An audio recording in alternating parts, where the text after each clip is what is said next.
Doc and Gil trace their friendship back into the distant reaches of childhood. Many people, especially city people, are not blessed with the happiness of a friendship built over decades. Still fewer enjoy the rare experience of actually liking those childhood friends. For many of us, contact with our oldest friends is maintained not out of any sense of genuine affection or shared pleasure, but rather a sense of habit or obligation. It's not the worst reason to keep up a friendship. Some old friends are kept around merely because they are witnesses to our own past.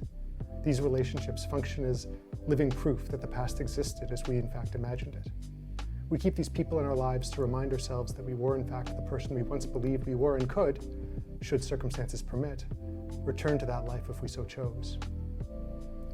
Other times, lifelong friendships are nothing more than superstitious talismans held to ward off the twin demons of time and change, past and future. Fortunately, neither Gil nor Doc thought much about the past and the future.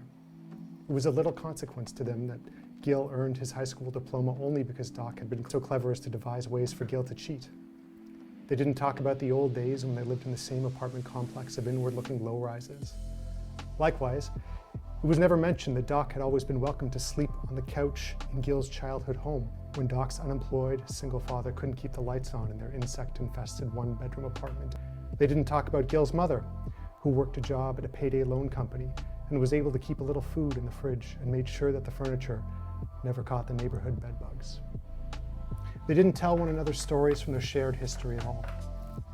Both Doc and Gil were creatures of the present.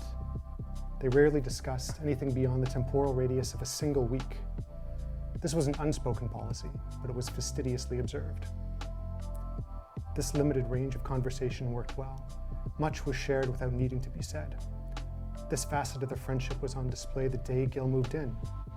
There was no pomp or circumstance or even request for permission. On that cold November day, Gil simply showed up on the crowded street outside of Doc's apartment, soaking wet and barefoot.